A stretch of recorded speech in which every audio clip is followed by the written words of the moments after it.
back, quarterback rolling right. He's looking end zone. Caught. Touchdown. Saturdays are sacred. A football podcast. What is up, everybody? It is Sunday. It's noon. That means that Saturdays are sacred. We are here live on your airwaves, and a bit of a down week in college football, but not short of entertainment, headlines, storylines, concerns, all the emotions this past week in college football.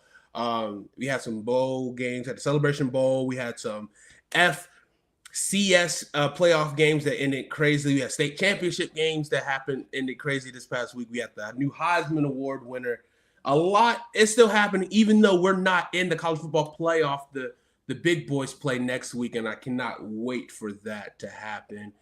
But before we get too into the weeds this week, Cody, how are you doing, man? Doing well, man. Yeah, I was traveling a little bit last week, so back home. But yeah, like you said, not a lot of games, but still a lot of news. A lot of things happen, so definitely a lot to talk about as well. There definitely is a lot to talk about. I guess let's just talk about it. Like, let's get the big elephant out of the way. Obviously, if you see the title here on this stream, it says empty Heisman race. What went wrong? Right? So what went wrong with this Heisman race this year? What was the dealio, man? So Fernando Mendoza, congratulations to Fernando Mendoza, the first ever Indiana football team winner of the Heisman, the best player in college football. There's been backlash. There's been a lot of people like upset. A lot of people thought Diego Pavia was going to win it. I thought Jeremiah Love should have won it, to be honest with you. But there's people who are excited, especially looking at the votes. I was like, wow, it wasn't really close at all. No, it wasn't. Which kind of is shocking to me. I didn't think he was a clear-cut winner, but it's like Fernando had his Heisman moment in week 5 of the season, like whenever they played Oregon. Because, ever since that, he hasn't really showed up. But then Diego also kind of really wasn't like that as well. There wasn't a lot of big-time moments this season for players to really stamp their case of being the best. And we're starting to see this Heisman Award slightly start to dwindle a little bit. I'm not going to say it's going to dwindle a lot because there's a lot of parity in college football. But what is your thought about the Heisman winner this year and just kind of what happened? Right. Yeah, it was definitely a weird year. Like, obviously, congrats to Mendoza. I think they kind of just gave it to him. Best player on the best team is kind of what they did. Number 1 team in the country, only undefeated team left. But yeah, this race the whole year, like, I don't know. No one separated themselves. I guess he had a couple Heisman's moments. There was that last drive against Penn State, but Penn State was also a 6-6 team. So should you have to get to a last drive where you score on a last minute drive to beat Penn State? I don't know. But yeah, it was kind of just an empty, like you said, like you have in the title, empty Heisman race. Because you look at the candidates, obviously like Mendoza won, Pavia's there, but like Vanderbilt's not in the playoff. They're like, I think they finished like 14th. And they didn't have any big wins. Like all the big games they had, I think their biggest win was home against LSU or home against Missouri. Both those teams did not turn out to be great teams. But his opportunities on the road at Texas, on the road at Alabama, he didn't play well in those games and they lost. So it's like he didn't have those moments. Julian Saint, I think, is probably going to be the best player going forward of these players, him or Jeremiah Love. Like if we're just like projecting going forward, those are probably the 2 best players. I don't know. Mendoza should be a pretty good pro as well. I think he'll be okay. But like I've said about Julian Saint in the past, it's like, is he even like a top 3 best player on his own team? Like probably not. So it's like, how is he going to be the Heisman? And then, yeah, I thought Jeremiah Love like had a good opportunity as well. But then you look at his stats, like his stats are nice. But then you compare them to like past running back winners. Yeah. It's like, yeah. And then especially like a guy who lost last year in Genty had like, I don't know, like 800 more yards than Jeremiah Love did. But Jeremiah Love was also sharing time with Price, who's going to be another like top 3 round pick in the NFL. So like that's tough. So yeah, this whole Heisman campaign, and like you said, like even last year it was pretty much just Travis Hunter versus Ashton Genty, and like they kind of just invited 2 more people to kind of just fill it out with, I think it was Gabriel and Cam Ward. But yeah, so it's kind of dwindled. I think the last kind of big Heisman campaign, big Heisman winner is probably Jaden Daniels. Like the last, okay, like this guy's the Heisman. This guy had a Heisman year. Like he is the best player in college football. These last couple of years just kind of been just empty. And then, yeah, this past year, like you look at Mendoza, he doesn't even have 3,000 yards passing. Yeah. He had a really good season, really good player, best team in the country. But I don't know. You look at these stats and it's just like Jane Daniels, guys like that, Joe Burrow, Caleb Williams, they all had in the 40s in touchdowns, and he was at 27. They all were close to 5,000 yards passing. So I don't know. It was just an empty year, very kind of underwhelming year for Heisman. But yeah, I mean, I guess congrats to Fernando Mendoza. Yeah, I mean, I'm not gonna be too biased today. I mean, I definitely thought Gunnar should at least been in New York because I feel like he had a really good season and being one of the top 5 teams in the country.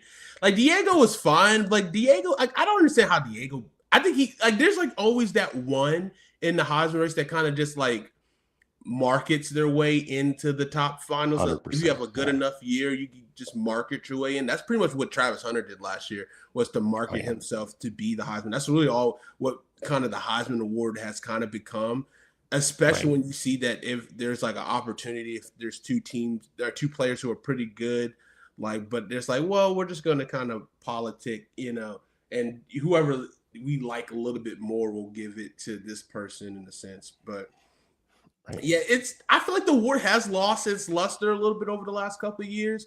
But I don't know if it's due to the fact of, is it the parity in college football that's causing this? Or is it just is it because, I don't know, what, I don't really even know what it is. Could it just be the top the top teams that we look at, those players are not really standing out tremendously because it's well, you're playing more balanced schedules in a sense, or you know what I mean? Or are there just not that many really good superstars? Is this then now it's just talking about the development of stars in college football, which can translate to what's going to happen in the NFL, whereas maybe players take longer to translate to the NFL because there's a lack of stars coming through at the moment in college football. Maybe. Well, and it's funny, you see the preseason Heisman odds for going into the year, and none of those guys were even close. It was Arch, Sellers, Cade Klubnik, just not even close. Drew Aller. It's just just not even close. And so it's I think preseason Heisman odds, it's just preseason polls, it's kind of ridiculous because it's no one really had Fernando Mendoza winning. A lot of years, you'd be no one had anybody near that. Every now and then you get someone from wire to wire. It's okay, they're the favorite, but that's, I think, you said, this award has felt it's lost its luster, but also they showed a stat last night. The last 4 winners are all transfers. So it's now you have a lot of that. Granted, Travis Hunter was there for 2 years in Colorado. Same with Jaden Daniels, and then Caleb transferred because Lincoln Riley went to the USC. So it's it's not we didn't know them. They just showed up out of nowhere. Mendoza's kind of the guy where I would say if you asked most people before the season if you knew this guy and that he transferred from Cal to Indiana, most people probably wouldn't know. But the last 3 guys, everybody knew them. They were big names. So I don't think it's the transfer portal doing it. I just think it's you said, it's the talent's just more dispersed. There's more different, there's more talent and good players across the country that, it's just, it kind of it thins the pool a little bit of the Heisman. It's kind of similar, it's kind of happened a little bit in the NFL as well as who's the MVP this year. So it's I don't know, maybe it's just kind of the talent. Yeah. Who is the MVP of the NFL this year? I just realized that. Because at first it was Baker, and then it was Daniel Jones. Yeah, and it's not happening. I mean, it might be just Myles Garrett, to be honest with you. Could be, but it's do you give it to a team that their team wins? Do you give it to a team, their team has 4 wins, but he's probably going to crush straight hands record, sack record. And then it's like Stafford, but like I don't know, like he's throwing to Nakua and Devontae Oh, it's probably Adams. Jonathan Taylor. It's probably Jonathan.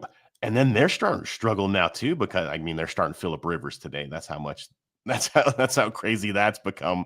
Like that's a whole topic like for another day in an NFL show. I'm still hoping my boy Drake May gets in that race, but so it's just like that is kind of another topic for another day for another show. But at the same time, it could also be an issue about development. And I feel like development is no one's really talking about it enough or is concerned about it enough, I feel like, because it's like we're not developing players. And like the portal is one thing for sure, like because there are kids who just want to chase the money versus the development and being better as men and football players or whatever. But like, I even still think like, even if these players are doing that, I don't think there's enough good coaches that know how to develop players and know how to coach, because they feel like if they try to coach them, they're just going to leave and these players are going to like turn away. But like I see where players actually do get developed. So it's like, I don't know who's really winning. Is it a lack of really good coaches who don't understand how to teach and to reach these players? Or is it a player issue? I'm starting to think it's a coach issue, and these coaches are trying to paint the narrative that these players just want to leave because of this. Well, yeah, obviously they want the money too, but I feel like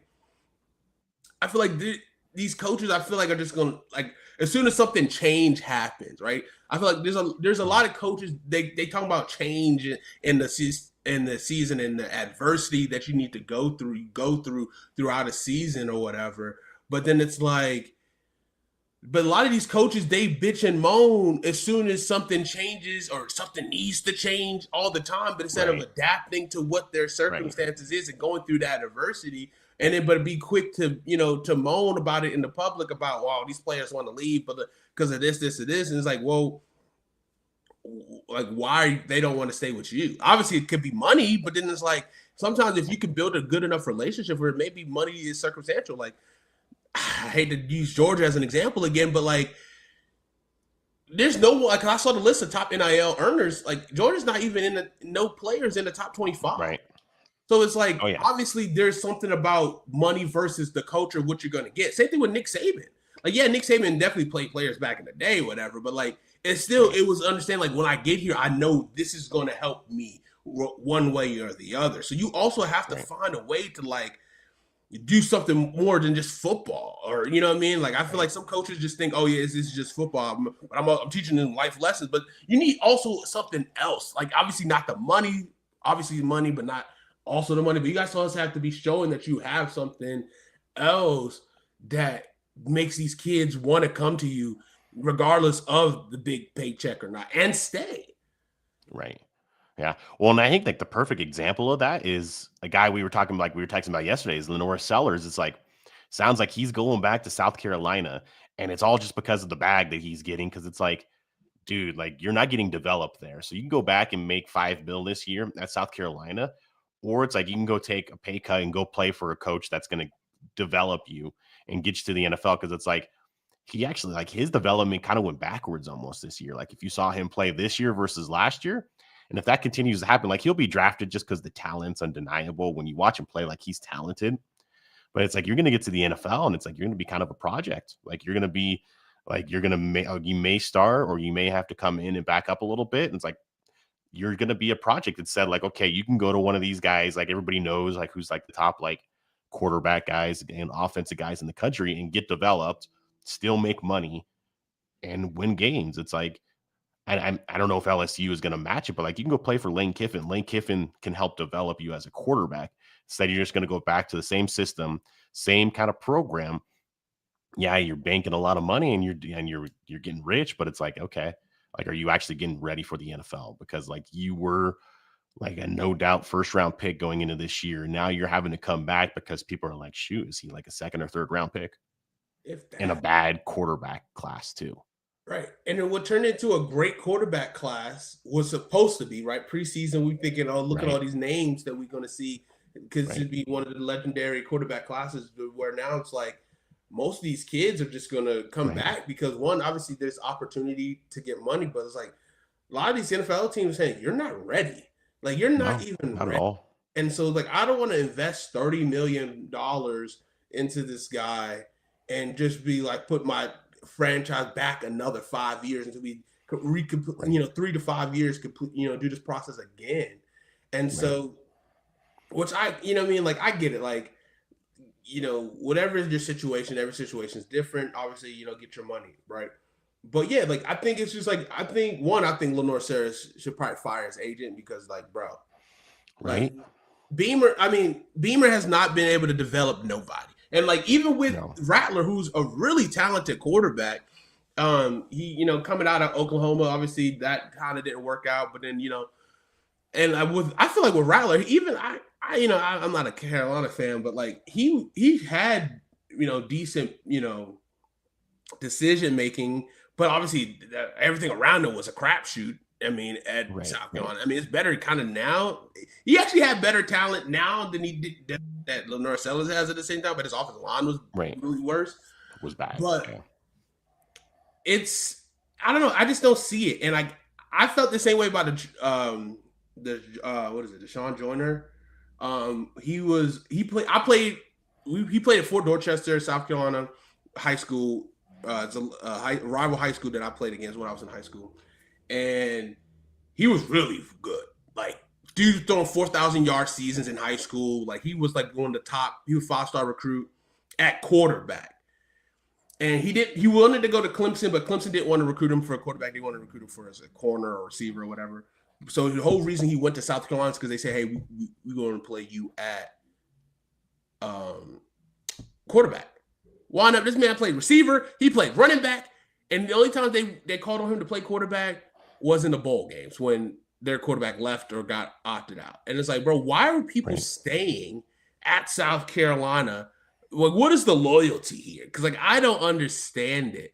Because it's like they're not doing right by you. They're not winning games. It's like every other year South Carolina wins games. And don't get me wrong, they have some insane talent. Like Dylan Stewart is so good. They have like insane defensive line talent the last couple of years, and it's like, and they got a couple corners that come out. JC Horn came out of there. Like they what's his name? Safety last year, who's at Seattle, Nick Imawari. Like, dude, they have freak shows. Right. But it's like I would say you wouldn't know it if you watched them, but it's like it's been like that recipe consistently for South Carolina, where you get your Debos that come out of there, you get like these players, these one-off players, DJ Swearinger's, like these one-off players that come through, Alshon Jeffries, like, and you're like, dang, well, you went to South Carolina? I never seen South Carolina good. You know what I'm saying? Obviously outside of the Spurrier years or whatever, but like when then it's like, okay, so what is the point here? Like, obviously, you can get to the league. Is that just the point? Let me just get to the league and I can figure it out there? Or do you want to be prepared for the test when you get there? You know? Right. And that's the thing. It's like, well, and that's what you get with a lot of these people, like a lot of these guys. They're sticking around in situations that aren't working for them because the money's working for them. And then, you get to the league and it's like, oh, crap, like I got to figure it out. And you get into a situation like, look at like a Cam Ward situation. Like you get to the league and Cam Ward, I think, is still going to be a good player, but like you get to the league and you get to like, that's why you're drafted high. You get to crap. Like the Titans organization is bad.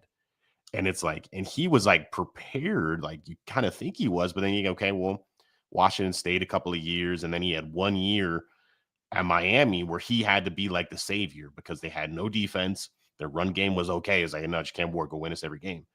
And so it's like now he's trying to do that at Tennessee. He's like, yeah, you can't do that in the NFL. And you don't have the talent or the coaching to do that. So I don't know, like, especially like with a guy like Sellers. But yeah, with all these guys in this class, like I would go back, but I would seriously consider to transfer. Like if you're Arch, do you consider to transfer? Like is you and Sark, is that working out? Probably not. Simpson should go back. I think him and DeBoer maybe another year might not be bad. Dante Moore is an interesting thing because Dante Moore is supposed to be like the second slated like quarterback, but he played a little bit of UCLA his freshman year, and then he played this year. So he's played like it's the whole 15 games. I don't know if he's ready yet, but his offensive coordinator, Will Stein, just took the Kentucky job. So maybe he's out as well. So it's weird. And like the quarterback development's definitely gotten worse. Like you saw it last year, like there was 3 guys that were supposed to go potentially in the first round, Cam Ward, Sanders, and Jackson Dart. none of them were like can't miss prospects. None of them were like, okay, like this is, and then obviously like 2 years ago, you had like the group where there was like 6 guys, but I would say at least 2 of them might already be like, I'm not obviously, I don't think McCarthy's going to be anything.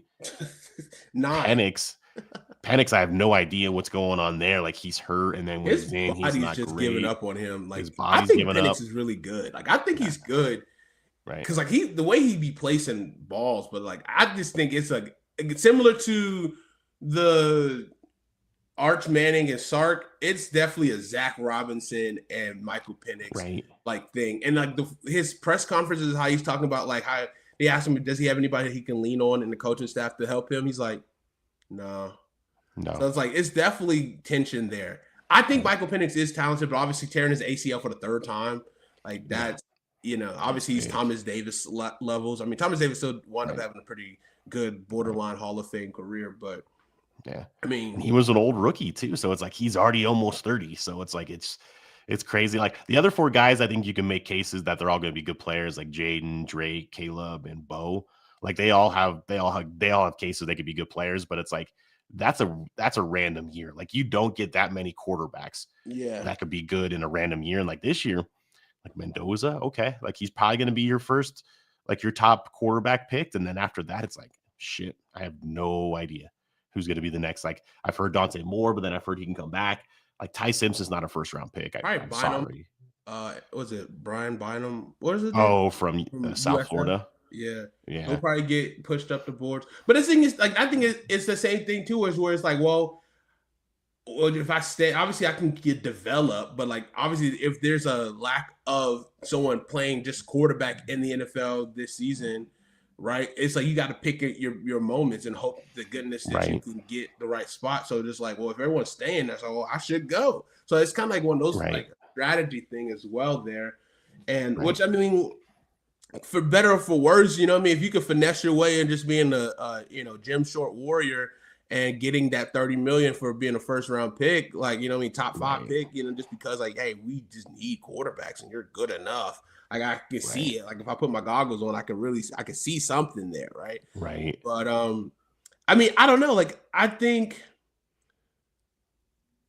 like I don't know. I think if we continue on the trend of like quarterbacks, if they fail in their first spot, there is still life for them. Oh yeah. That could also continue the trend of people just coming out because of that. Because like, okay, it might not work here, but like I'm just gonna keep going. Like but the thing is, we need to continue to see more guys do that. So that means Zach Wilson, you're on the clock. Trey Lance, you're on the clock. Anthony Richardson, if he can actually see, will be on the clock. You know what I'm saying? Like, I mean, Justin Fields has probably run out, but I mean, he's gotten his, he might still get another shot at it. Joe Milton, maybe. I don't think anyone really ever had expectations except for the people who watch him throw football and instead of actually play football. Trying to think who else. I mean, Kenny Pickett's probably gotten all the chances he's gonna get. Yeah, I mean, so then you're looking at Dylan Gabriel's, possibly Shedeur Sanders, depending on what happens there. I mean, Deshaun Watson has been activated from PUP, so like he still got another year fully guaranteed money. So I mean, in 2 years, will anybody else take another swing on him? Davis Mills might have a bit of a market. He played well for Houston. Right. Trying to think who else. I mean, Bailey Zappi may get a chance. Obviously your Taylor Heineke. Mac Jones, Oh, Mac Jones will definitely have a big market next year. Mac Jones will probably be a starter next year for sure. So it's like you said. So maybe you don't get developed in college. So you're not ready, but you get your second chance. Like you said, like a Baker Mayfield, Sam Darnold, Daniel Jones this year. Like you get your second chance, but I mean it's not a guarantee. So. Because there is some guys that don't hit on their first contract, and it's like, hey, well, that's right, that guy was in that class, and then you just kind of forget about them. Like they're gone forever. Like I think Zach Wilson is teetering on that because like he's got benched for Quinn Ewers. For Quinn Ewers, yeah. So it's like he's got probably like 2 years to make it happen somewhere, and then he's probably out of the league, or just you could just be a 3rd-string practice squad guy for the. I mean, that's not the worst life. You could probably still cash a decent check, find your way to the backup role, and then that's okay. But I don't know. It's like he's the guy. Trey Lance looks like he's kind of solidified himself as a backup, especially in LA with the Chargers. But like he's the one guy from that draft where it's like, if someone's not in the league in 2 years, he's probably that guy. I think Trey Lance has shown he can run the offense. I like his development. I don't know. I just feel like he got done dirty, bro. Like, because like to me, like I don't think he really done anything to warrant like not taking a chance on him. You know, because like I just feel like Kyle Shanahan just really didn't want to draft him, and so he was just obviously the injuries suck. Like breaking your ankle week 2, but like they won the game that he started. Like you know what I mean? Right. So it's like. Obviously, if you feel like he couldn't do the job or whatever, fine. But I feel like I think Trey Lance will get an opportunity with the right coach. I think he's good. I think whenever Mike McCarthy gets back into the league, I could see Trey Lance being his starting quarterback. Yeah, I could see. Yeah. I think it was just Shanahan being stubborn. He didn't want to draft a guy, so he didn't want to change his offense. I mean, he got his guy now. You're going to see some nasty work when Brock Purdy is gone. You're going to be wondering, why the heck did they sign Mac Jones to such high money as a backup quarterback? And then you'll be like, oh, wow, they're just trying to justify getting rid of Brock Purdy because they just think, oh, maybe Brock Purdy really isn't what we thought he was. But I finally got my guy, McCorkle Jones. Right, this is the guy I wanted, but you guys shouted me down because I couldn't draft him 3rd overall. It's like, all right, well, we'll see. But yeah, I just think it's like, we're just getting back to the Heisman talk here. Like, I think the development, kind of moving around, and then I don't know. It's this year, and even kind of last year too, especially at the quarter, because it's kind of become like the MVP in the NFL. It's a quarterback award, which I hate because it used to be like, gosh, you remember like running back years? There was like legit running backs that would win Heisman. Yeah, like Derrick Henry, Reggie Bush back in the day. That's when I became like a big fan. It's like there was guys that like running backs that like were just balled out. And now it's just like, okay, well, who's the best quarterback? And you get people there and it's like, okay, this is supposed to be the best player in the country. Maybe Mendoza has an argument. Maybe Love has an argument, but it's like, there's better players in the country that were not even close to being invited.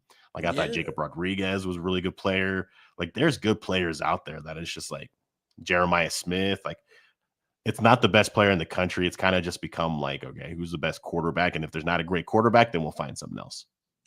And do you think Diego Pavio what do you think his future is at the next level? Obviously, he's done with college football. Hopefully he's gonna try to sue the NCAA again.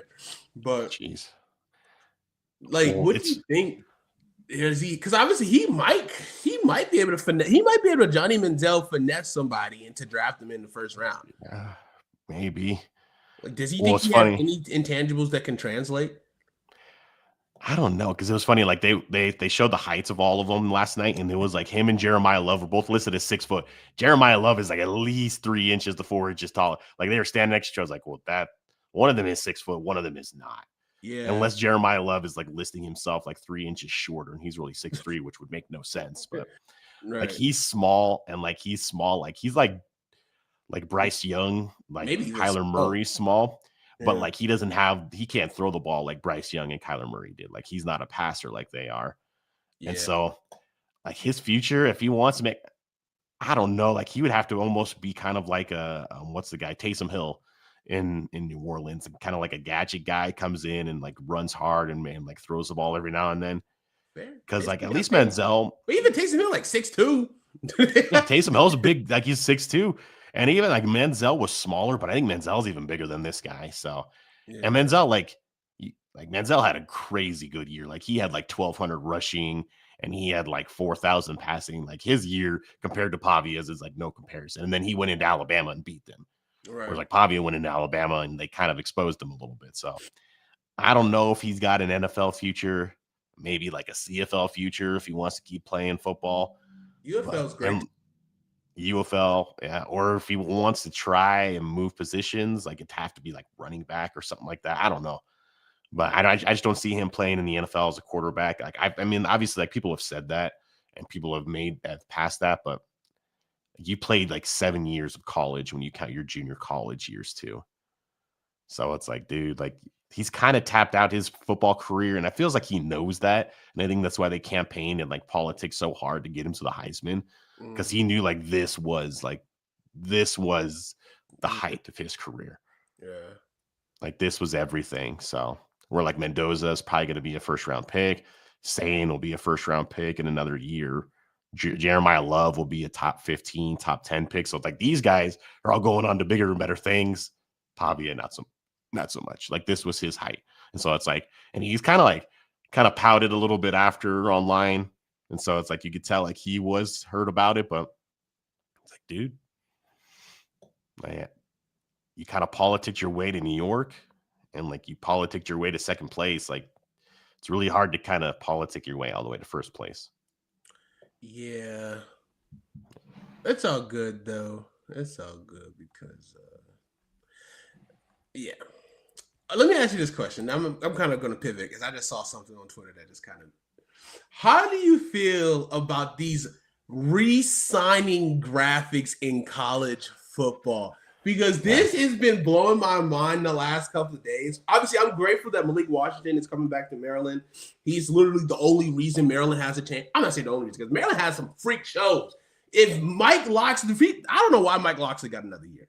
But anyways, like he has cultivated some freak shows in Maryland, and there's no excuse not to be competing next year. You're going to have two freak of edge rushers coming at you, that 5-star freaks, local kids. The secondary has like a million freaking picks this year. They lock people down. Offense wasn't great. It wasn't consistent for sure, but obviously he was a young kid. Hopefully his development continues and becomes electric. But it's like, these re-sign graphic is like, I assume you would come back. Like, you know what I'm saying?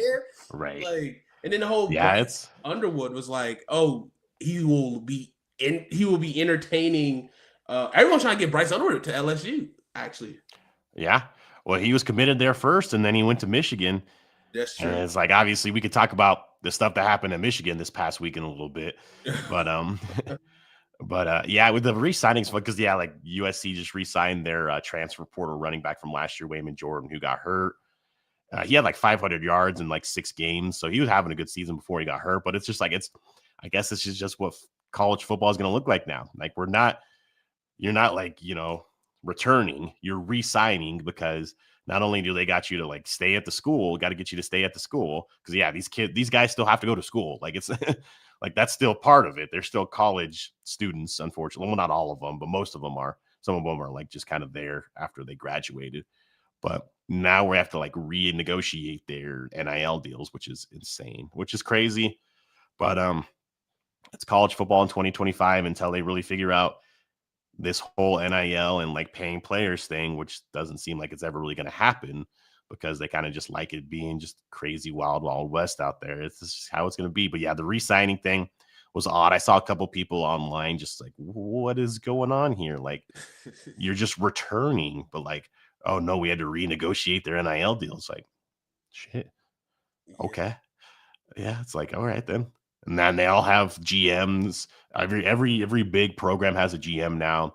Every big time player has an agent now. So it's odd, man. Like this is basically pro sports now. Like we call it college because they all technically go to college and it's all colleges and universities. But this is pro football. Yeah, I mean, like from respect, like I like the fact that there are GMs to kind of help with these because, like, I think I have to research and like really figure out what these like front offices are looking like in college sports now, but. Because like I like the fact that because there's a lot of really qualified front office people in the NFL that because there's so little jobs opportunities to be able to run a front office. The fact that Ron Rivera is running a front office in any college sports is just it's malpractice. But anyways, I will never not have an opportunity to take a shot at Ron Rivera. He got their quarterback to stay at Cal, so I don't know. Yeah. It's not. But the thing is, it's like money, 1 + 1 = 2 in college football. How to get kids to stay? It's not that hard, right? So it's like, but there's a lot of really qualified like assistant GMs and like head of pro personnel that I think now could get opportunities to go down to the college ranks and run an athletic department, which might be more complex or whatever. But like, I also want to see them like if I want to be a pioneer in the college football game, why stop at just hiring a GM? Why not hire an entire high school and college scouting programs. Like, is that illegal? I have no idea what the rules are. Like, is that illegal or is it not? Because like I don't think it's so gray area as it is. Why save your coaches who normally do recruiting? Because people they have recruiting I see some programs that say they have recruiting departments, but how deep does that recruiting department go? Right? Yeah, I think that's the direction it's going. And just speaking on like USC, because I know them a little bit more, they have a ton of like assistant recruiting direct. Like there's a ton there, so like they're headed in that direction. And I think a lot of the major programs are like their scouting and recruiting departments, like now that whether it's like transfer portal or high school, is gonna look a lot like an NFL scouting department. And like you said, and it should, because it's like you're like the NFL is just like they scout obviously like free agents and college. You're doing the same thing now. Free agents in the transfer portal, high school players coming in like a draft. So it's like that's how it should be. And the best programs are going to get to that level and have that. And it's like, okay, maybe you can't pay them from like the university pool, but like you can find out ways to pay them. You can find out ways to pay these guys. Like, so it's like, I think that's what it's going to look like. And I think some programs are headed in that direction too. Yeah, I mean, and then if you want to take from USC, well, USC has the #1 recruiting class currently right now. And right. So obviously they're doing something right to cultivate and get these players in. So it's like, yeah, it makes sense. And then it's like, because my thing is like, it always, like these coaches and assistant coaches got just ransacked for like little money to be, to be like, I'm coaching, I got to get all this stuff going. Then I got to go on the road. It's like, well, if you got dedicated scouts, you let them just get the reports. And they can still do some scouting and meet these players in person too. But like, you can really ease a lot of the burden off of your coordinators and your, your recruiting people, and then let them be able to do that. Like, and obviously with smaller programs, I think, who don't have the funds to do that, I think it probably won't work like that. But in terms of the big programs, yeah, like you should definitely have scouts and players, you can have a decent program, like just bring them up into areas and just have them there. Or if we're talking real big brain, there needs to be people who have secondary companies who do content or whatever and just stay in the region. I'm scouting players who wants tape. Come to me, talk to me, right? Like, which it probably are, like, just definitely people who the services that like tape for players and stuff like that. But like, if you want someone who has a good eye for that, like, hey, I'm watching this game. If you want to know my notes, boom, pay me $20 or something. I don't know, like, because I mean, there's an opportunity here to help colleges recruit, but then also you're helping these kids. Like, you're helping these kids, because I think that was the biggest issue for me growing up was like, is the exposure to these college programs, right? And like, obviously I was just like on the edge of like, just before like video highlights are super big, or I mean, they're big now, but like, ain't nothing like what it is now. You know what I'm saying? Yeah. So it's like, I feel like there's definitely opportunity there to be able to just be in a region to where you can just make connections with these colleges and be able to get them information, but also like, hey, like, I know what football looks like. Yeah, like, especially a third party person who doesn't really affiliate with that school. Because a lot of coaches will tell you, yeah, he's a great kid. He's this, and blah, blah, blah. But then it's like, I've been at practice. I did this. Like, you know what I mean? And then just be that extra set of eyes. Like, you know what I mean? Right. To help coaches find places to play football at. So. Right. Yeah. And I think, I think it's headed in that direction. Because now it's like, when we talk with the whole re-signing thing, like this is a pro model and this is what the pros do. Like, obviously it's a little bit different because you're getting high school kids versus kids from college that you're drafting. But no, I think it's heading in that direction. And I think we'll see like the top programs, if they're not already doing it, obviously like they're not going to be super public about it, but if they're not already doing those things and having like full recruiting and like scouting staffs, which is probably going to happen. And you just got to have to pay them out of that same NIL fund if the school can't pay them, or it's like you got to find that money. And I'm sure there's going to be plenty. And then, like you said earlier, too, like a lot of these like scouting directors or like high level scouts in the NFL, like shit, I can go to this school and be a GM, make about the same amount of money. And now I'm the boss. Like, I'm calling the shots. So it's like that's going to start happening a ton, too. And then, yeah, a lot of these former players or former coaches, some of these things are a little weird. It's like, yeah, like you said, Ron Rivera, he was a head coach. Like, he never really did much scout. Like, he did some scouting or he did some like drafting and player personnel, but it wasn't very good. Not And at it's all. like, He was that. yeah, We gave him GM power, gave him way too much yeah, power, and watched him for yeah, some freaking reason. yeah. And then, yeah, like Andrew Luck. But Andrew Luck, like, he's all in. So he's a smart guy, so he'll probably figure it out. Then you guys, what's going on in North Carolina, maybe a little bit too over their heads, maybe trying to do too much like NFL style where it's like, okay, there's still some college aspect. But yeah, so I think it's just this sports just it keeps on going down that road where it's like, this is a pro football. This is the closest thing to pro football other than like obviously the NFL. And it keeps just happening. It's weird to see. I don't love it because I still love the college aspect of everything, but it's just the direction it's heading. It's funny you said that. I'm on Twitter now. Andrew Morgan will be Arizona's new recruiting operations coordinator, a role that includes scouting. He comes from Idaho, where he helped lure a top FCS class in his first year there. He's an Arizona graduate who works in football. He worked there in football as an undergraduate. So they got people who already young. He's a young kid. Like obviously Kenny Dillingham. He looks really young. He looks like 15.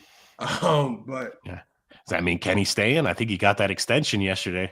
Yeah, apparently his previous contract already had like elevators in it, but like I think yeah. only up to like starting at 5 versus I think his new contract is going to be starting at like 8 to 10 million a year. But all he had to do was win like 6 games allegedly. Right. To get an elevator. Michigan could offer 12. Is that not enough? I don't know.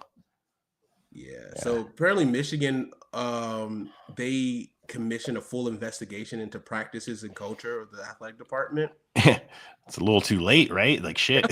I mean, they are. Let's just get into it, right? Yeah. Let's just rip the band-aid off. Yeah. We'll end the show with this, but it's like, yeah, Michigan is becoming a place where too many scandals are happening, and they are the new Penn State. Dude, no kidding. And it's obviously not as severe as what Penn State did. Yeah, sure. Obviously, but when you have your back-to-back coaches, obviously, and then Sharon Moore was the coordinator for the previous coach who got, with the Connor Stallions and all that craziness happening. Obviously, Harbaugh had a culture there and the people around him that were all bad. And the fact that they just, he finessed the system to where Sharon Moore got handed this pretty prime job, right? And then without a coaching search shows you like, hey, we just want to continue this as long as you keep everything quiet, which they tried to keep this quiet until, it couldn't. Yeah. And now it all is coming out. Obviously a very unfortunate situation with Sharon Moore and Michigan. Obviously, there's a lot of levels of unfortunate. Obviously, the mental health that Sharon Moore was doing, obviously him destroying his family, him breaking in and attacking or attempting to attack a woman who was on his staff. It's a lot of bad that happened in this situation, right? And so obviously don't want to, not magnify like how severe this is. Like this is very bad at all accounts. And it's going to make a lot of people reconsider, should I go to the University of Michigan? The University of Michigan is a beautiful campus, it's a really good school, but obviously there's something fundamentally wrong right now in the athletic department. I don't want to specify it to the whole school, but in terms of the athletic department, there's something fundamentally wrong.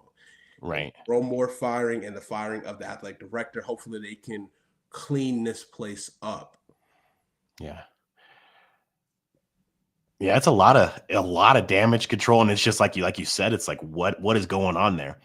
Like you had all this stuff with obviously Connor Stallions and Harbaugh, and the fact they kind of just got a slap on the wrist a little bit, which pissed a lot of people off because it's like you had a coach on another team's sideline in disguise, like the whole Central Michigan game when he was in disguise scouting Michigan State, and then this here, and then I forget about it too because someone brought this up this week. Like the whole Juwan Howard thing didn't end well. Like there was like a scandal there with the basketball program. So it's like, what is going on in Michigan?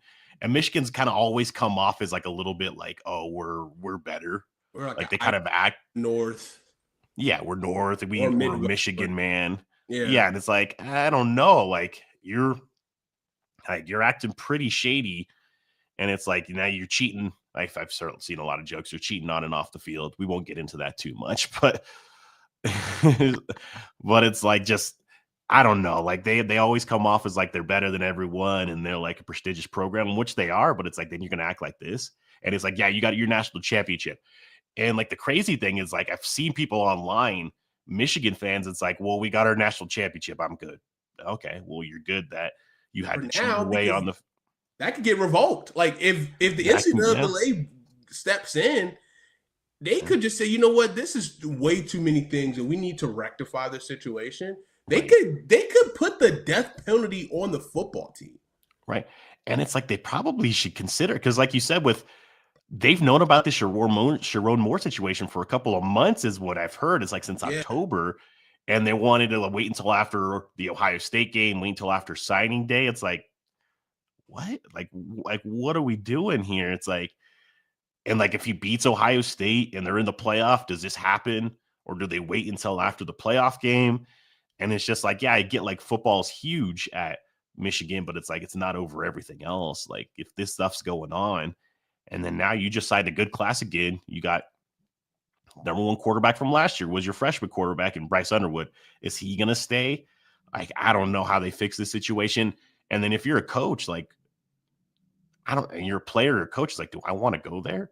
Like, what's going on here? Like, this just kind of a shit show going on.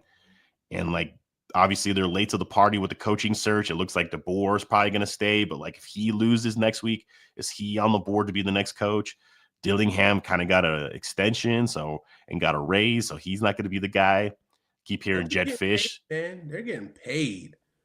They're getting paid, and it's like a lot of these coaches are just going to use this job as leverage to get more money, just like a lot of coaches did with the Penn State job, with the Florida job, things like that. So I don't know. It's just terrible situation at Michigan, but it's like it's kind of their own doing, and it's like you guys just put winning football games over everything else, and now it's like it's coming. Now it's coming due. Like the rent's due now. Like you did all this stuff to win football games and to get back to being like a top level program. But like now it's coming back. Like now you kind of reap what you sow a little bit there. And I don't know. I think right now, like if they can't, obviously you have to fire the AD. Like this guy's been able to just kind of let this shit go on for years, just kind of turn a blind eye to it. But if they don't get like the right coach, like, and if they don't, things get a lot worse than what they are right now. Yeah, and yeah, I don't know, man. Like Michigan it's just look, it's a bad look, dude, and it's terrible. Like, yeah, I think for me, if I'm the NCAA, right, I think Michigan needs at least a 2-year ban from playoffs, at least 2-year ban, right. Just because it's like, dude, this is back-to-back times. I will consider stripping that national championship from the record, but like it's hard to do that because of the fact this didn't happen at the time. But at the same time, there was other stuff that could continue. Other stuff. They're a repeat offender. So it's like you have, because like I think the NCAA is losing so many lawsuits and battles right now at the moment. Oh yeah, and they're not really fighting back for some weird reason. But like they have to make a stand here because this is just not acceptable behavior from a head coach of a Power 4 school that's like literally a blue blood organization of your NCAA. But then it's not just football. That stuff is happening at Michigan. Right. You know, so it's like you have to do something. You got to do something. Well, then it's like I've heard like candidates. It's like, oh, Jesse Minter, like he's the defensive coordinator. Come back, but it's like I wouldn't touch anybody from that group. It's like, and then Jed Fish, like he coached under Harbaugh as well. And then who knows how long that crap was like. If I'm Michigan, you don't, and nobody that was in that group from like Harbaugh and now with Sharon Moore, like you go and find someone totally outside, like not associated with that group at all, because it's just going to look bad. Like you bring in another guy and then like other weird stuff starts happening. You have some recruiting shit. It's like, well, you keep hiring the same dude, keep hiring the same guy. They were doing this shit already. So it's like, I don't know. They got a lot of work to kind of clean up their image. I thought they were kind of going down anyway. I think like Jerome Moore seemed like, obviously before this week, seemed like a nice guy and everything, but he was kind of handed that job. And like, I thought the team was getting worse. Like, I didn't think the team was very good. Like, they were 9-3 this year, but their 3 biggest games they played in, they got beat pretty good by all 3 teams. And they don't really have like a quality win on their schedule, really. Maybe Washington at home, but that's like an okay win. So like the team wasn't like, I think he was going to get this year. Like if this shit obviously didn't happen, he was going to get this year. And like if it didn't improve and Bryce Underwood didn't improve, he probably was going to be out anyway. But yeah, it's like, I don't know. I think this team, and obviously you got Indiana doing what they're doing. Ohio State's always going to be around. Oregon's going to be around. I'm hoping USC can kind of get better. I think Matt Campbell's a good hire for Penn State, but he's got a mess to clean up there because it took them so long to get him. So long. His staff is getting poached. They just lost the offensive line coach who pretty good. That's a pretty big asset because he's, especially the offensive lineman he's been producing the last couple of years. Olu has been, oh my God, the Jets had such a good offensive line, dude. They have such a good offensive line. Too bad they stink. But it's like, he's going, and so there's so many. Like he lost they lost basically their whole 2025 recruiting class, Penn State did. So he's got a mess to clean up there. I think like 2-3 years down the line, they'll be good again, but I think it's going to take some time. And then, with Michigan. So it's like, I don't know, like Michigan, you were the top dog there for a couple years, but we saw that maybe there was some reason why you were the top dog. But like I said earlier, I think this is going to get like, they need to get a coach that's not associated with Harbaugh, Sharon Moore, any of the people, any of that staff. Get someone totally outside and see if you can keep Bryce Underwood and salvage the recruiting class you just had. But I think I've seen there's already 2 guys that are requesting to get out of their letter of intent. Because it's like, if Michigan knew this and let you sign knowing that they were going to fire their coach next week or going to fire him eventually. And so, I just think it's a mess there. And I don't know. I think it could get, like I said earlier, it could get a lot worse before it gets better. And for school and a program like that to get like this is really bad. And thing is too, is like, do you even want to poach a coach from Michigan? Right.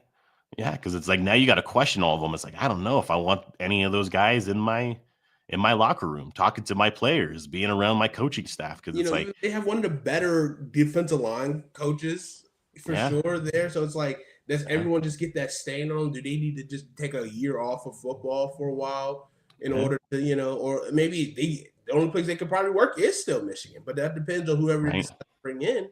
And that person they bring in has to be able to like really just like just replenish and just like cleanse this place, sage it all up.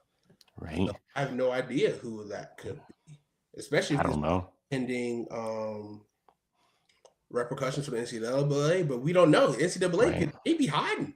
They like to hide in moments of crisis, to be honest with you. So it's like they do. You can't. Maybe it could not be as bad as you think. Maybe it's we'll be fine because the NCAA just like we'll just give you $1 million fine, and you lose 10 schscholarships. Okay. Right. Okay. We'll just pay them on the side anyway. Like most people they walk on. It's prefer walk on. You get money. We'll pay for your school, but just not as a scholarship. Right. Exactly. So I don't know. Just keep an eye out. Oklahoma beats Bama. Does that mean DeBoer goes to Michigan? 4-loss season, back-to-back 4-loss seasons, 3 losses in in a year, I guess, in a total calendar year to Oklahoma. That could be something interesting there. It would be interesting. I think Michigan fans on Twitter this week have been obviously they're a little bit delusional at the moment. But they think that Kirby Smart is going to leave Georgia to go be the next head coach at Michigan. No. And it's like DeBoer shouldn't leave either. I only think if they push him out.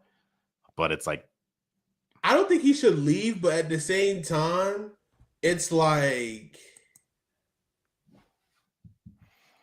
we don't want you. Like I said, we're not going to give you more money. Say, hey, Michigan, because like this is what I can see happening.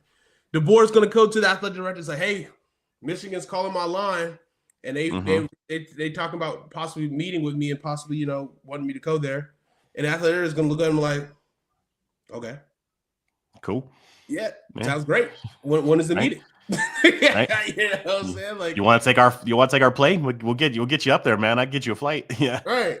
So it's like I don't think that's going to be an issue because like I don't think they're going to be rushing to get more like to pay him more money for what we've No. gotten, you know. And like at that point, then it's like, shoot, I'll be clamoring for that Alabama job. No one wants to be the guy after Nick Saban. I'll be the guy after Nick Saban. Exactly. You know? Yeah, and then like the Sark go there, then Texas comes open. That would be nuts. Yeah, because then what's his name would be finally right about. I mean, could Michigan lure Sark away just to maybe say, hey, Bryce Underwood is a better quarterback than Arch Manning. Having him there, could you know? I was thinking more Sark going to Bama if the board leaves, but I don't know because like the Michigan job, like don't get me wrong, it's a good job, but these people saying, oh, it's like a top 2-3 job on the sport, I'm like, no, I don't think it is. Like Harbaugh got the national championship there, but we got to remember that was like his like 12th or 13th year there. The first like 8 years of there, he couldn't beat Urban Meyer. Like they weren't a top end program then. And it's like now with all this scandal, like, are you going to be able to just get it back on the tracks and like, oh, we're back to being a top? Like, I don't know. Yeah. I think there's a lot of programs in that conference that are in better position than they are. So I think that it's still a really good job, but would I leave Texas for it? No. Would I leave Alabama if I'm Kalen DeBoer for it? Only if they push me out or if it's like it's not going well there. But Alabama's a better job right now. Yeah. Obviously, Kirby Smart would be like Kirby Smart. The only place I see Kirby Smart leaving if he ever wants to get like an NFL itch. Other than that, it's like, why would you leave? No, there's no point. That's his alma mater. This is like literally his home. Yeah, So, it's like he's got the best program in the SEC. It's like him and Ohio State are the top 2 programs in the country. So it's like, why would you leave to go to Michigan and clean up that mess? You don't know who your AD is going to be. You don't know what the hell is going on there. It's like, why would like that? Like Michigan fans thinking that's even a possibility. Like you can come with the biggest bag and he's just gonna be like, okay, well, I'm still making 15 a year. So it's like money's not an issue. right. My thing is, I do think Michigan can compete with Texas in terms of money and resources. Money, yeah. Like I think that would be the only thing that because I think Michigan does have a really, really good alumni. And They do, and they're rich. Like obviously when they all bought in to pay Bryce to switch to LSU, that's like, okay, that shows you power. So again, I think the Michigan, in terms of like, obviously there is a PR, you need to come with a PR and everything like that. But I think there are enough resources and you have to have the type of mentality of a coach to do it there. But I think if you can rally the alumni to really give you what you need, I think Michigan would be fine. Like I think you need a weird, like I think Harbaugh was a perfect person for that job because he was weird, but he was a commanding leader. So I think you need someone like, I mean, I think obviously if you can lure Nick Saban out of retirement, I think you need someone who has that type of ilk who can command, like, which I think you have to probably go with a veteran NFL guy at this point, like someone who's been through it. Like, I mean, I don't know if Mike McCarthy would want to go. I think Mike McCarthy would actually be kind of great, actually. Or like, who else who's recently fired? I mean, I would say he's a great hire, but like, I think he would take it for the money you would give him. But Brian Kelly, I think you can give him that job and he would just be like so grateful that he's, because I don't think Brian Kelly's a bad coach per se. I think he'll get you right. He can recruit well. He can get rid of that stupid Southern accent finally. He'll have a Northern accent and he'll say pop now. Because I think he coached. Didn't he coach at Central Michigan? Central Michigan, yeah. Cincinnati, and then went to Notre Dame, yeah. I mean, he has ties to the area. He don't mind the crapshoot of a job. Like, I think he could be a good placeholder coach. Obviously, it wouldn't be like people would be the most inspired, but I mean, he could just hold the place until, another big name comes available. Right. Like, I don't know who else you can really lure in. Brian Kelly would be, I don't know. I feel like he needs a couple of years off before he can get back in because I think it's just how it ended at LSU was just so bad for him to get another big time job. Right. I could see him getting another job at if he got the job at like Tulane. Well, maybe not in Louisiana. He'd have to get out of there. Yeah. But he got the job at like North Texas or something like that. Like kind of work your way back up a little bit. I can maybe see that. Jim But, Moore would yeah. have actually been the perfect coach for this job because he's such a boring, good football. Like I don't want to say it negatively, but like he's like exactly what you need. Someone who's just a good football coach, not going to cause headlines, and he's just going to get the job. He's going to build this program, and he's going to do it boringly. And that's what you probably want right now from Michigan. Yeah. Well, and I think Matt Campbell would have been perfect for this job too, but you waited too long. Like Penn State went and got him. I thought it would have been a nice fit there. I don't know. Could you pay more money than the crumble cookie guy and get Sataki out of BYU? But like you go from like BYU, which is like okay, like that's everything's like you do everything the right way supposedly there. Versus like, okay, now you're going to go to Michigan and like there's scandal after scandal after scandal. Do you want to go like that's like like going from what like just complete opposite place? But I don't know. Yeah, like top head coaches right now, I don't see them luring anybody. Pitt, who's the Pitt coach? Narduzzi. That would be a weird fit. I don't know. That would be an odd fit. I'm trying to think who else could be out there. Like I've heard other names. Like obviously Lincoln Riley was thrown out there. I don't think Dabo Swinney. Bring in good old Christian boy Dabo Swinney. You need to get the Christian mentality up here. Right. Tell him he's going to cleanse this place. He's going to pray for this organization, this program, and he's going to change things right. I like that. Dabo Swinney. That would be going in the opposite direction. Like you'd be like, yeah, that would be definitely going in the opposite direction. Maybe you save Florida State and get Mike Norvell off of them and save them. Oh my gosh, why would you do that though? They can pay them a buyout so they can actually get a new coach because they have no money. Right. I don't know. Well, that's the thing too. Is like I see this. Like I'm trying to look up a list. First list I see is Marcus Freeman. You're not leaving Notre Dame. I don't know. But then it's like at least I think Marcus Freeman ends up in the NFL in the next 5 years. That's my kind of call. Apparently he's up for the Giants job. Yeah. Oh, Clark Lee from Vanderbilt. That'd be interesting. Could you lure him away from his alma mater? Maybe. That would be interesting. I don't think he could, especially not after just flipping 2 5-stars. Right. One from Alabama. Does he bring Curtis with him? Tell Underwood to walk and then just bring Curtis with you to Michigan. I'm not doing that. I mean, I think Jared Curtis is going to be really freaking good. I think he's. I'm really mad about it, but it's like I think he's going to be really good. Yeah, like he was a difference maker type quarterback. Like he's a big body guy. Like I think he's going to be like actually insane. But I think it makes sense. I mean, if they can continue to recruit like the way keep getting 5-star recruits at Vandy, right? And especially because I think is once you get a guy that's like good. When they see like, oh yeah, he's actually legit, and it's like, oh yeah, I want to go play for Vandy too. And next thing you know, they're going to keep getting weapons, and I think Vandy will probably do really well in the portal as well.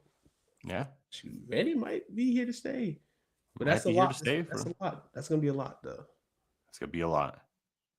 Yeah, it'll be interesting to see who they end up with. Jeff Braun, Louisville. That's not bad. That wouldn't be a terrible hire, but I don't know. But like you said, like we both like. Do you want to be that guy that takes that job that's coming off 2 scandals? It's like you got to be like the squeaky clean guy. Like this guy like doesn't do anything wrong. Like you said, like a Dabo Swinney type. Like if he wouldn't have taken Virginia Tech, that would have been hilarious. He goes to Michigan and what about Terry Smith, Penn State? Oh, Penn State's interim guy. Could be interesting. That'd be a slap. That'd be slap in the face to the Penn State. You know he'd want to win that game. Perfect. Yeah. It could be perfect, yeah. I mean, they passed over him, and the players really wanted him, and then you could steal the talent from Penn State, right? And to bring him to Michigan, I think he's a really good coach's guy. Like I think he's a good leader of men. Like I wouldn't hate it. I mean, obviously, again, like these Michigan alumni, like your Dave Portnoy's, they're gonna be like, who's this guy that just gonna shout in his his wife beater and whatever, and just be like. Who the heck are we doing? Like, what are we doing? And it's like, blah, blah, blah. And it's like, especially because he's going to try to be involved in the coaching search, and they're doomed. Get him away. Like, but I mean, it's not going to be him and Taylor Lewan, so maybe it might not be terrible, but they got other people with money. I mean, you still got Brady and Jeter that probably have more money than them. So it's like, and then there's probably a bunch of random people you don't even know of that are Rich Eisen. Michigan. Rich Eisen, that's up there. Adam Schefter. So it's like, I forgot about that. Yeah. So they have a network of people they can they got a network of money. They and could like, probably try to get Halfley from the Packers coordinator, because he was the head coach at Boston College. In Boston, and it wasn't bad. Like, he did good for what, I mean, you can only do so well at Boston College. So he did well for what they had, and he's doing really well with the defense for the Packers right now. So that'd be an interesting hire. Has it been in the area for a little bit? Get Wink Martindale or but he's another guy that was around for he was a Harbaugh and Harbaugh. So it's like, do you get John? Does John get fired from the from the Ravens and then you just go back to the Harbaugh well? No, I don't think you can do that. No, you can't do the Harbaugh well, but do you get Mike Tomlin, bring him to college? I've heard someone float that out there. It's like, I feel like obliterated that rumor. It's not a big enough check. Okay. Yes, right? It's like, I don't know why his name keeps coming up for college. I don't even know if he's coached in college. It's like, it's so random. I think it's just because the Steelers fans just want him gone. They just want him gone.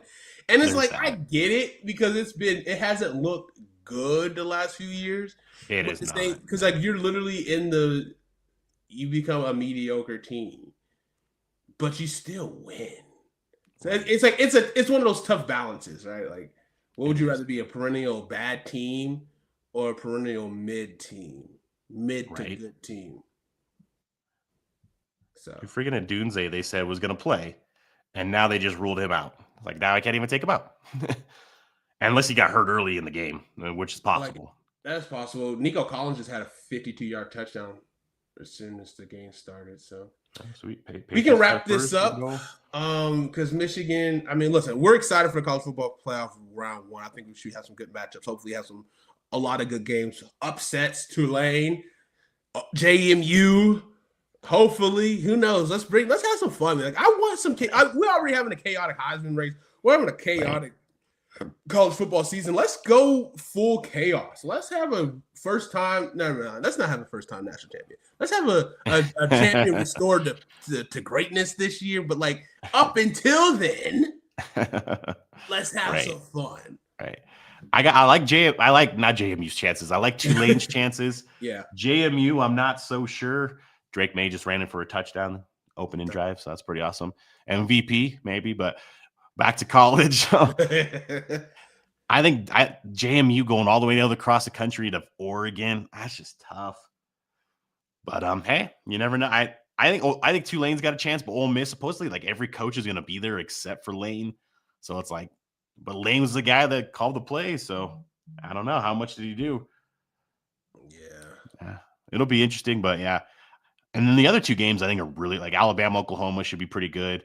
A&M, Miami. I don't know why they got the morning game on Saturday. I thought that'd be the primetime game, but either way, like, that's gonna be a good game as well. Yeah. So got some good games to start the playoff. Got at least 2 good games, and then hey, if we can get an upset, or I mean, shit, like if JMU Oregon's tight, close in the fourth quarter, all the pressure's on Oregon. That'd be awesome to see. I'd love to see. I just want to see close games in the fourth quarter.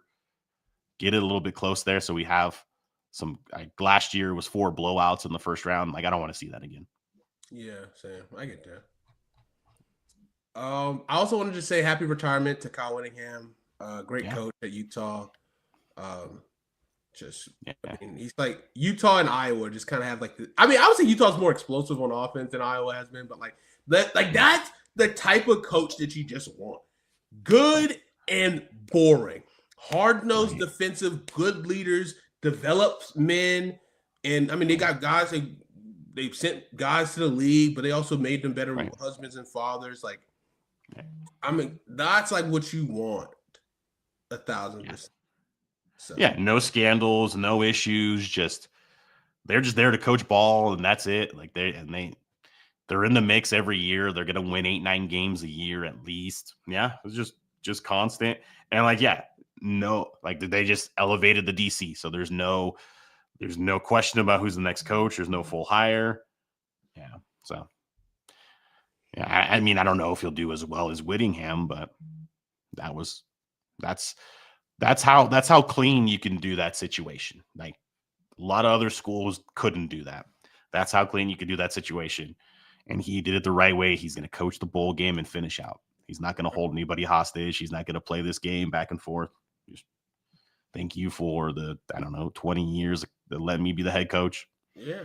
I mean, I think he's like 171 and 66 in his career. Like, that's just good ball. Yeah. He'll go into the College Football Hall of Fame in a couple of years just that's how it's like, as much as USC's lost to Utah and it's pissed me off and their programs, but you got to respect him and you got to respect the program. So it's like, they do it the right way. No issues. They don't get 5 stars. They get 3 and some 4 stars, but they develop them. Like you said, they put some guys in the NFL every now and then, but they develop them into good people, which is what you're supposed to do as a head coach as well. Exactly. And what we're supposed to do is enjoy our Sunday because we made sure our Saturdays were sacred and we didn't, we watched some college football. It wasn't a lot. We watched, the playoff, FCS playoffs and whatnot. But next week, Army, Navy, Blake, what is it? Horvath, yeah. He's a dog. He is a dog. But that's going to do it for our show this week. We're so excited for the first round of college football playoff next week. It's going to be an early Christmas gift for everyone because it's going to be some good time. We do need to talk about that, actually, because next week it's not Christmas. Wait, next week is not Christmas. Not following week. Yeah. I was like, wait. I was like, wait, what is next week? Okay. Yeah. But a lot of good action next week. We'll be here on Sports Fluent talking college football. Make sure you guys tune in. And thank you guys for watching. Any last things you want to say before we get out of here, Cody? No, man. Have a great Sunday. Enjoy your football. And Friday and Saturday next week, we got some college football playoff games. There's some bowl games during the week, so I'll be enjoying some college football as well. I will not enjoy football on Sundays until 2026. So I hear you. Yeah. But anyways, all right. Thanks, Cody, for hanging out. Have a great rest of your day, and we'll catch you next week. We'll see you, man. Snap back, quarterback rolling right. He's looking end zone. Caught. Touchdown. Saturdays are sacred. A football podcast.